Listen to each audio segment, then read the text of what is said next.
श्रीमद् शंकर भगवत्पाद विरचितं श्रीमद् भगवद्गीता भाष्यम् पंचदशोऽध्यायः।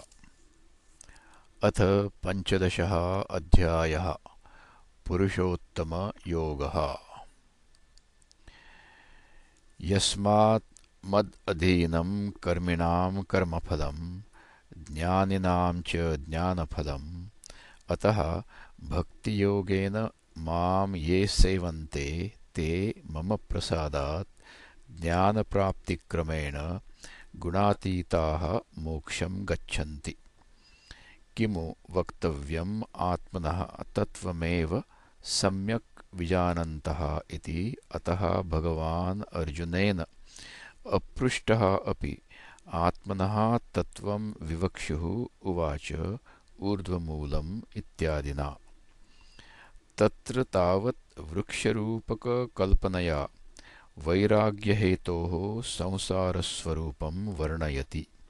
विरक्तस्य हि संसारात् भगवत्तत्त्वज्ञाने अधिकारः न अन्यस्य इति।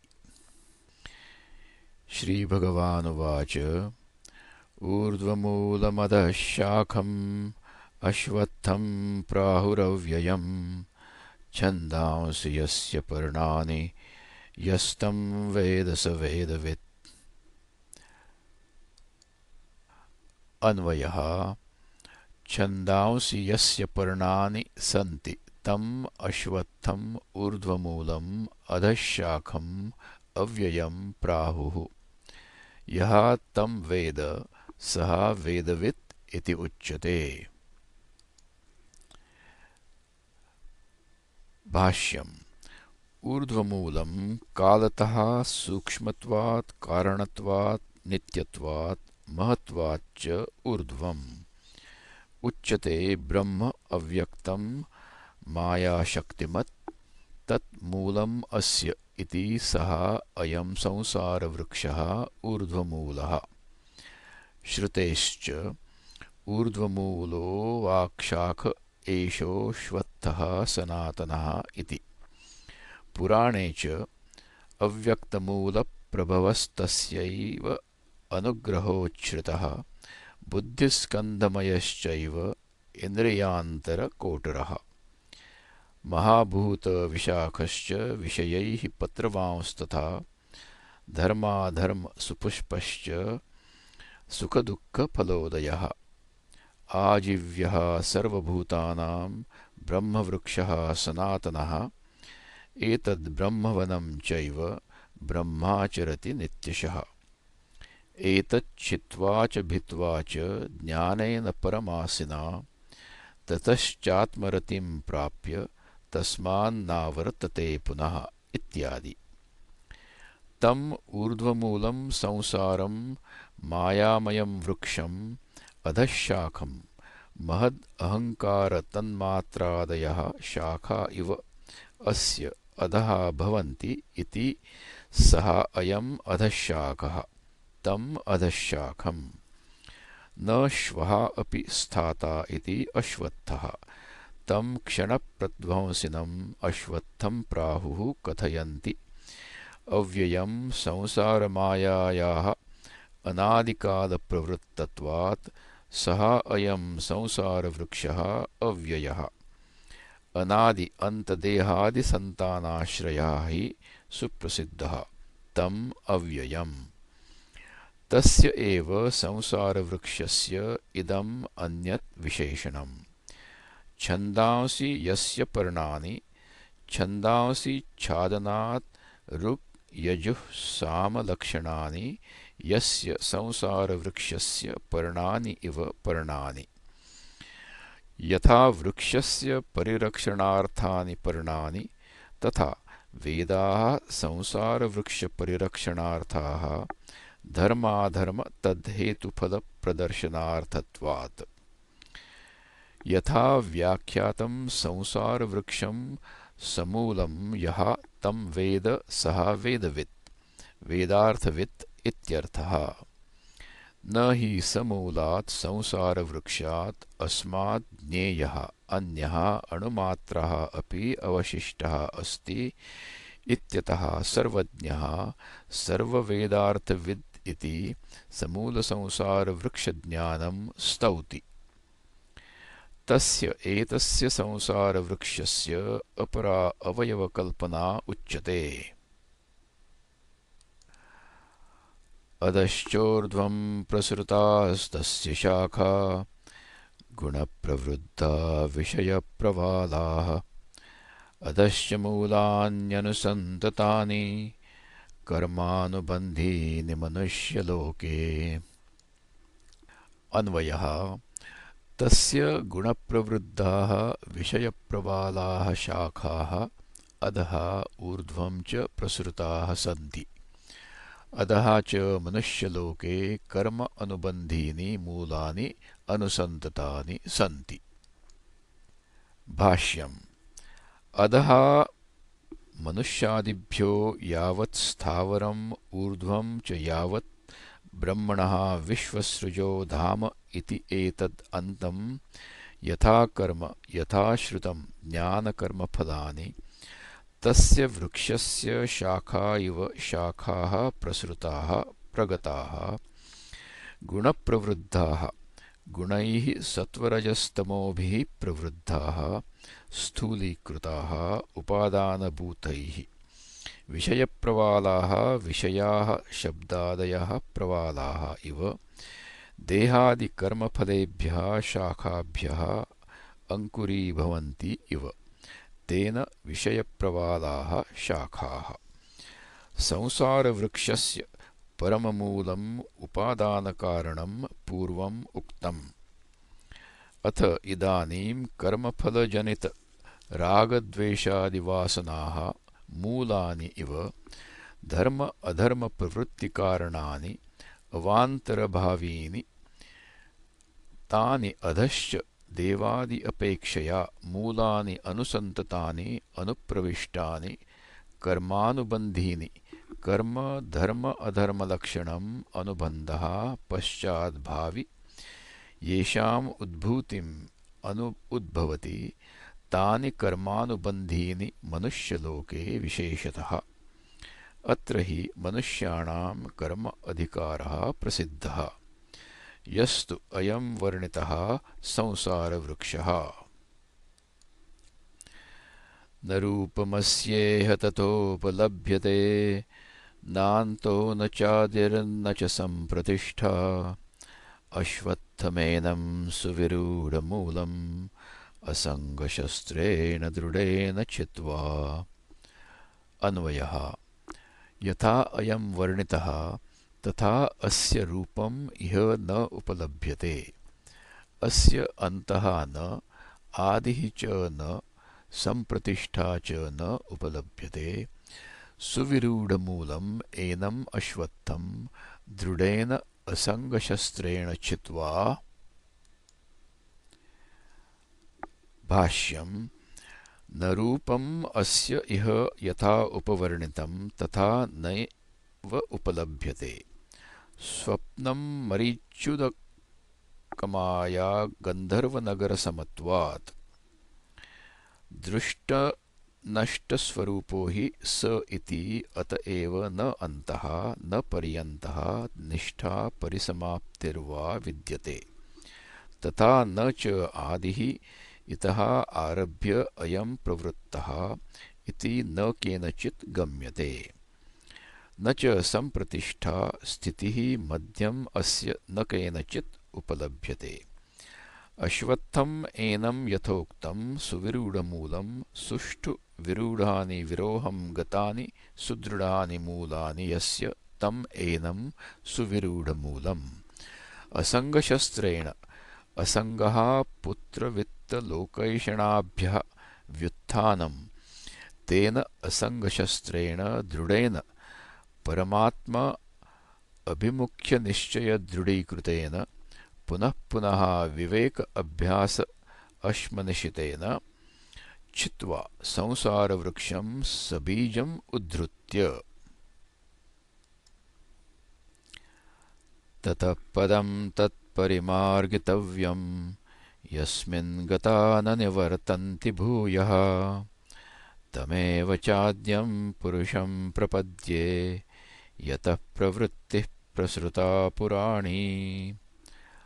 अन्वयः ततः यतः पुराणी प्रवृत्तिः प्रसृता तम एव च आद्यं पुरुषं प्रपद्ये इति तत्पदं परिमार्गितव्यं यस्मिन् गताः भूयः न निवर्तन्ति। भाष्यम् ततः पश्चात् यत् पदं वैष्णवं तत् परिमार्गितव्यं परिमार्गणम् अन्वेषणं ज्ञातव्यम् इति अर्थः। यस्मिन् पदे गताः प्रविष्टाः न निवर्तन्ति न आवर्तन्ते भूयः पुनः संसाराय। कथं परिमार्गितव्यम् इति आह तमेव च यः पदशब्देन उक्तः आद्यम् आदौ भवम् आद्यं पुरुषं प्रपद्ये इति एवं परिमार्गितव्यं तच्छरणतया इत्यर्थः। कः असौ पुरुषः इति उच्यते। यतः यस्मात् पुरुषात् संसारमायावृक्षप्रवृत्तिः प्रसृता निःसृता ऐन्द्रजालिकात् इव माया पुराणी चिरन्तनी। कथं भूताः तत्पदं गच्छन्ति इति उच्यते। निर्मानमोहाजितसङ्गदोषा अध्यात्मनित्या विनिवृत्तकामाः द्वन्द्वैर्विमुक्ताः सुखदुःखसंज्ञैर्गच्छन्त्यमूढाः पदमव्ययं तत्। अन्वयः निर्मानमोहाः जितसङ्गदोषाः अध्यात्मनित्याः विनिवृत्तकामाः सुखदुःखसंज्ञैः द्वन्द्वैः विमुक्ताः अमूढाः तत् अव्ययं पदं गच्छन्ति। भाष्यम् निर्मानमोहाः मानश्च मोहश्च मानमोहौ तौ निर्गतौ येभ्यः ते निर्मानमोहाः मानमोहवर्जिताः। जितसङ्गदोषाः संग एव दोषः संगदोषः जितः संगदोषाः यैः ते जितसंगदोषाः। अध्यात्मनित्याः परमात्मस्वरूप आलोचननित्याः तत्पराः।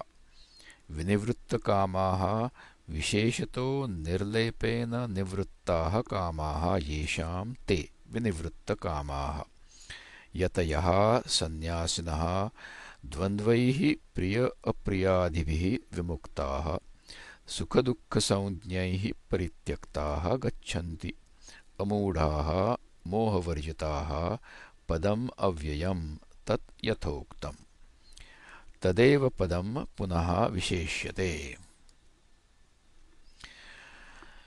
न तद्भासयते सूर्यो न शशाङ्को न पावकः यद्गत्वा न निवर्तन्ते तद्धाम परमं मम।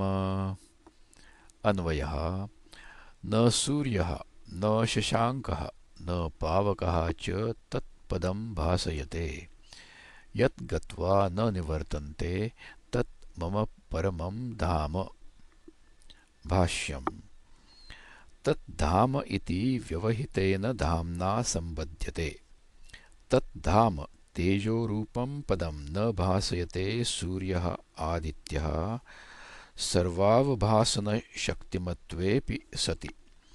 तथा न शशाङ्कः चन्द्रः न पावकः न अग्निरपि।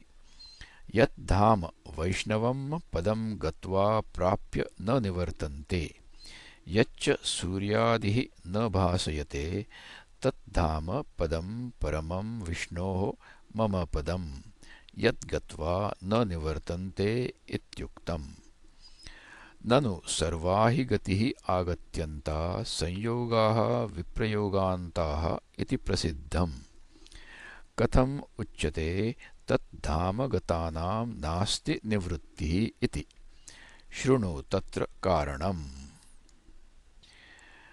ममैवांशो जीवलोके जीवभूतः सनातनः मनःषष्ठानीन्द्रियाणि प्रकृतिस्थानि कर्षति।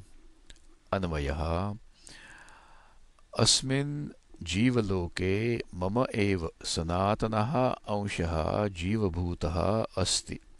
सः प्रकृतिस्थानि मनःषष्ठानि इन्द्रियाणि कर्षति। भाष्यं मम एव परमात्मनः नारायणस्य अंशः भागः अवयवः एकदेशः इति अनर्थान्तरं जीवलोके जीवानां लोके संसारे जीवभूतः कर्ता भोक्ता इति प्रसिद्धः सनातनः चिरन्तनः।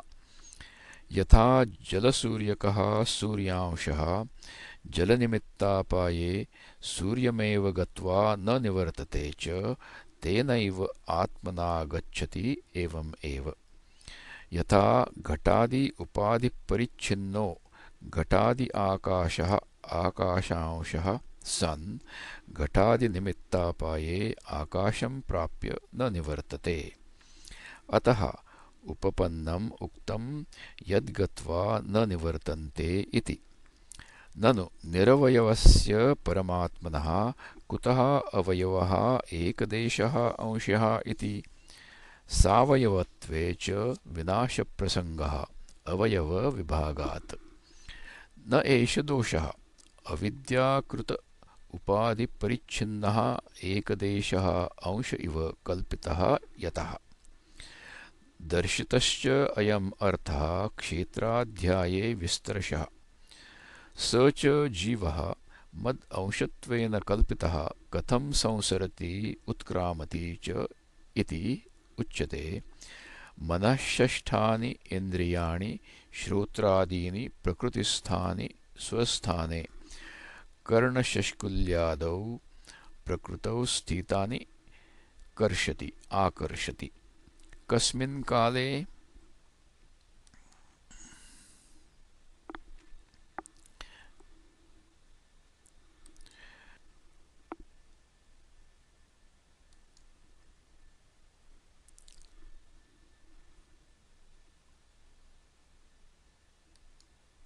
भाष्यं श्रोत्रं चक्षुस्पर्शनं च त्वक् इन्द्रियं रसनं घ्राणमेव च मनश्च षष्ठं प्रत्येकम् इन्द्रियेण सह अधिष्ठाय देहस्थः विषयान् शब्दादीन् उपसेवते। एवं देहगतं देहात् उत्क्रामन्तं स्थितं वापि भुञ्जानं वा गुणान्वितं विमूढा नानुपश्यन्ति पश्यन्ति ज्ञानचक्षुषः। अन्वयः उत्क्रामन्तं स्थितं वा भुञ्जानं गुण अन्वितं वा अपि विमूढाः न अनुपश्यन्ति ज्ञानचक्षुषः पश्यन्ति। भाष्यम् उत्क्रामन्तं देहं पूर्वोपात्तं परित्यजन्तं स्थितं वापि देहे तिष्ठन्तं भुञ्जानं वा शब्दादींश्च उपलभमानं गुणान्वितं सुखदुःखमोहाद्यैः गुणैः अन्वितं अनुगतं संयुक्तम् इति अर्थः। एवं भूतम् अपि एनम् अत्यन्तदर्शनगोचरप्राप्तं विमूढाः दृष्टादृष्ट विषयभोगबलाकृष्टचेतस्तया अनेकधा मूढाः न अनुपश्यन्ति। अहो कष्टं वर्तते इति अनुक्रोशति च भगवान्। ये तु पुनः प्रमाणजनितज्ञानचक्षुषः ते एनं पश्यन्ति ज्ञानचक्षुषः विविक्तदृष्टयः इत्यर्थः। यतन्तो योगिनश्चैनं पश्यन्त्यात्मन्यवस्थितं यतन्तोऽप्यकृतात्मानो नैनं पश्यन्त्यचेतसः। अन्वयः यतन्तः योगिनः आत्मनि अवस्थितम् एनं पश्यन्ति अचेतसः अकृत आत्मानः च यतन्तः अपि एनं न पश्यन्ति। भाष्यम् यतन्तः प्रयत्नं कुर्वन्तः योगिनश्च समाहितचित्ताः एनं प्रकृतम् आत्मानं पश्यन्ति अयम् अहम् अस्मि इति उपलभन्ते आत्मनि स्वस्यां बुद्धौ अवस्थितम् यतन्तः अपि शास्त्रादिप्रमाणैः अकृतात्मानः असंस्कृतात्मानः तपसा इन्द्रियजयेन च दुश्चरितात् अनुपरतः अशान्तदर्पाः प्रयत्नं कुर्वन्तः अपि न एनं पश्यन्ति अचेतसः अविवेकिनः यत्पदं सर्वस्य अवभासकम् अपि अज्ञातीत्यादिकं ज्योतिः न अवभासयते यत् प्राप्ताश्च मुमुक्षवः पुनः संसाराभिमुखाः न निवर्तन्ते यस्य च पदस्य उपाधिभेदम् अनुविधीयमानाः जीवाः घटाकाशादयः इव आकाशस्य अंशाः तस्य पदस्य सर्वात्मत्वं सर्वव्यवहारास्पदत्वं च विवक्षुः चतुर्भिः श्लोकैः विभूतिसंक्षेपम् आह भगवान्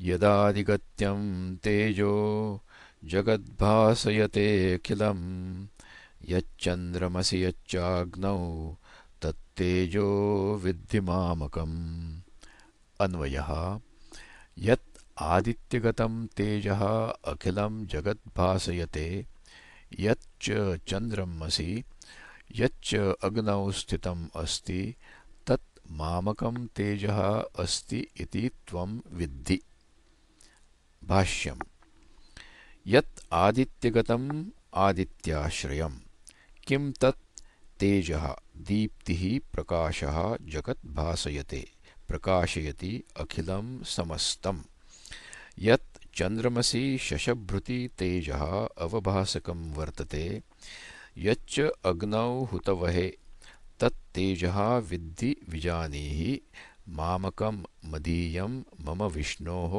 तत् ज्योतिः अथवा आदित्यगतं तेजः चैतन्यात्मकं ज्योतिः यच्चन्द्रमसि यच्च अग्नौ वर्तते तत् तेजः विद्धि मामकं मदीयं मम विष्णोः तत् ज्योतिः ननु स्थावरेषु जङ्गमेषु च तत् समानं चैतन्यात्मकं ज्योतिः तत्र कथम् इदं विशेषणं यद् आदिगत्यगतम् इत्यादि न एष दोषः सत्त्वाधिक्यात् आविस्तरत्वोपपत्तेः आदित्यादिषु हि सत्त्वम् अत्यन्तप्रकाशम् अत्यन्तभास्वरम् अतः तत्र एव आविस्तरं ज्योतिः इति तत् विशिष्यते न तु तत्र एव तत् अधिकम् इति यथा हि श्लोके तुल्ये अपि मुखसंस्थाने न काष्ठकुड्यादौ मुखम् आविर्भवति आदर्शादौ तु स्वच्छे स्वच्छतरे च तारतम्येन आविर्भवति तद्वत् किञ्च गामाविश्य च भूतानि धारयाम्यहमोजसा पुष्णामि चौषधीः सर्वाः सोमो भूत्वा रसात्मकः अन्वयः अहं च गाम् आविश्य भूतानि ओजसा धारयामि रसात्मकः सोमः भूत्वा च सर्वाः औषधीः पुष्णामि भाष्यम् गाम् पृथिवीम् आविश्य प्रविश्य धारयामि भूतानि जगत् अहम् ओजसा बलेन यत् बलं कामरागविवर्जितम् ऐश्वरं रूपं जगद्विधारणाय पृथिव्याम् आविष्टं येन पृथिवी गुर्वी न अधः पतति न विदीर्यते च तथा च मन्त्रवर्णः येन द्यौरुग्रा पृथिवी च दृढा इति स दाधार पृथिवीम् इत्यादिश्च अतः गामाविश्य च भूतानि चराचराणि धारयामि इति युक्तम् उक्तम् किञ्च पृथिव्यां जाताः ओषधीः सर्वाः व्रीह्यवाद्याः पुष्णामि पुष्टिमतीः रसस्वादुमतीश्च करोमि सोमो भूत्वा रसात्मकः सोमः सन् रसात्मकः रसस्वभावः सर्वरसानाम् आकरः सोमः स हि सर्वरसात्मकः सर्वाः औषधीः स्वात्मरसान् अनुप्रवेशयन् पुष्णाति किञ्च अहं वैश्वानरो भूत्वा प्राणिनां देहमाश्रितः प्राणापानसमायुक्तः पचाम्यन्नं चतुर्विधम् अन्वयः अहं प्राणिनां देहम् आश्रितः प्राण अपान सम आयुक्तः वैश्वानरः भूत्वा चतुर्विधम् अन्नं पचामि भाष्यम् अहमेव वैश्वानरः उदरस्थः अग्निः भूत्वा अयम् अग्निर्वैश्वानरो यो अयम् अन्तः पुरुषे येनेदम् अन्नं पच्यते इत्यादि श्रुतेः वैश्वानरः सन् प्राणिनां प्राणवतां देहम् आश्रितः प्रविष्टः प्राणापानसमायुक्तः प्राणापानाभ्यां समायुक्तः संयुक्तः पचामि पक्तिं करोमि अन्नम् अशनं चतुर्विधं चतुष्प्रकारं भोज्यं भक्ष्यं चोष्यं लेह्यं च भोक्ता वैश्वानरः अग्निः अग्नेः भोज्यम् अन्नं सोमः तदेतत् उभयम् अग्निशोमौ सर्वम् इति पश्यतः अन्नदोषलेपः न भवति किञ्च सर्वस्य चाहं हृदि सन्निविष्टो मत्तस्मृतिर्ज्ञानमपोहनं च वेदैश्च सर्वैरहमेव वेद्यो वेदान्तकृद्वेदविदेव चाहम् अन्वयः अहं सर्वस्य हृदि सन्निविष्टः अस्मि मत्तः सर्वस्य स्मृतिः ज्ञानम् अपोहनं च भवति अहं च एव सर्वैः वेदैः वेद्यः अस्मि अहम् एव च वेदान्तकृत् वेदवित् च अस्मि भाष्यम् सर्वस्य च प्राणिजातस्य अहम् आत्मा सन् हृदि बुद्धौ सन्निविष्टः अतः मत्तः आत्मनः सर्वप्राणिनां स्मृतिः ज्ञानं तत् अपोहनं च अपगमनं च येषां यथा पुण्यकर्मणां पुण्यकर्म अनुरोधेन ज्ञानस्मृति भवतः तथा पापकर्मणां पापकर्मानुरूपेण स्मृतिज्ञानयोः अपोहनं च अपायनम् अपगमनं च वेदैश्च सर्वैः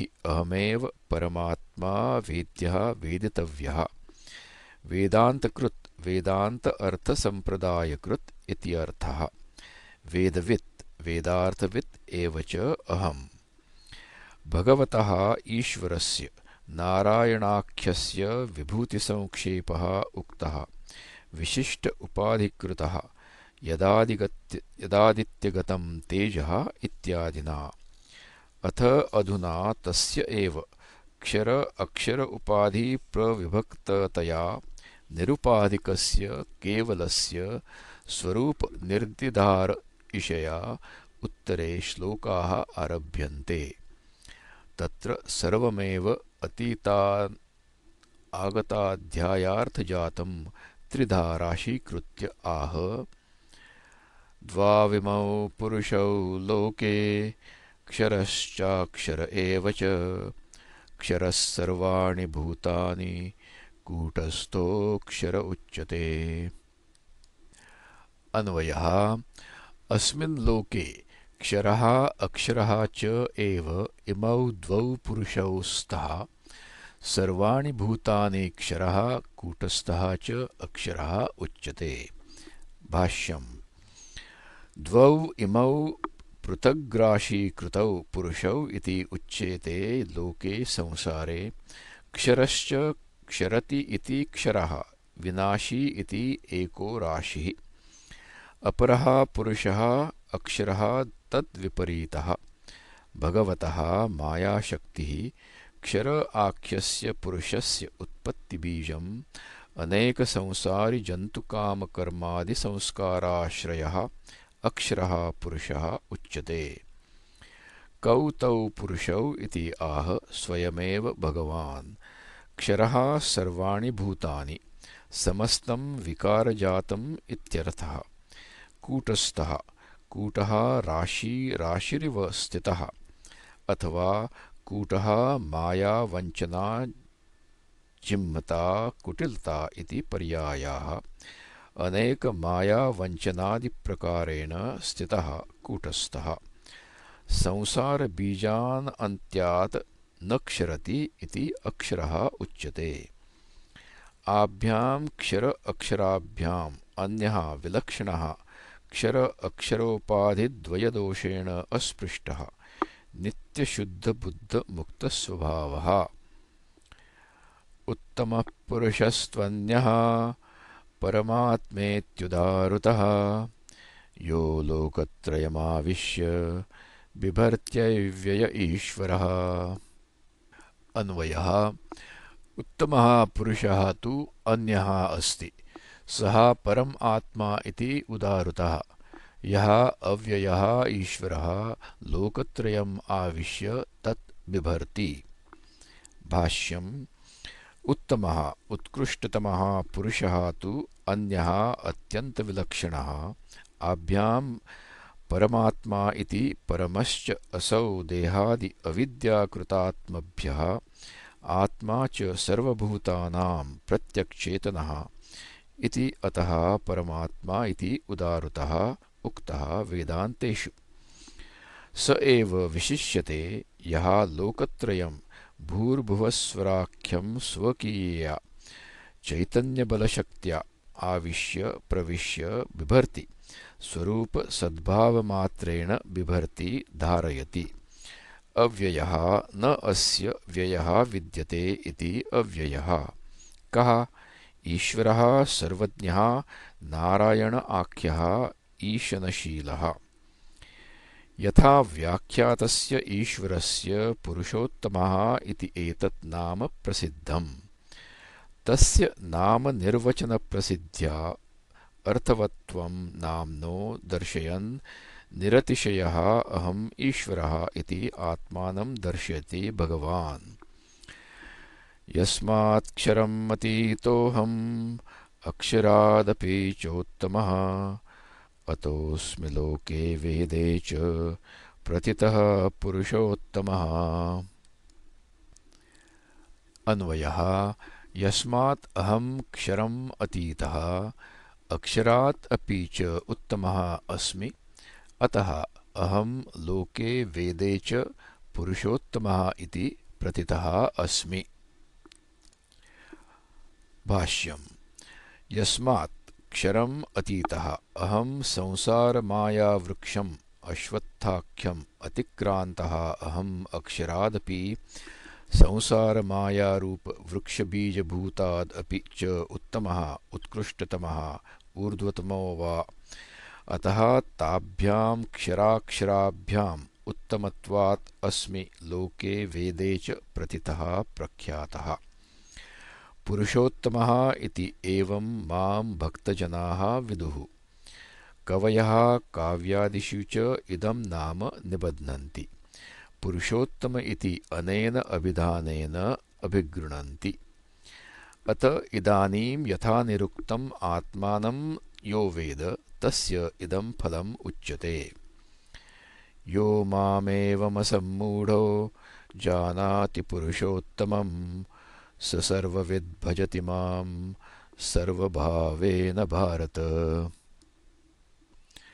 अन्वयः हे भारत, यः असम्मूढः मां पुरुषोत्तमम् एवं जानाति सः सर्ववित् भूत्वा मां सर्वभावेन भजति।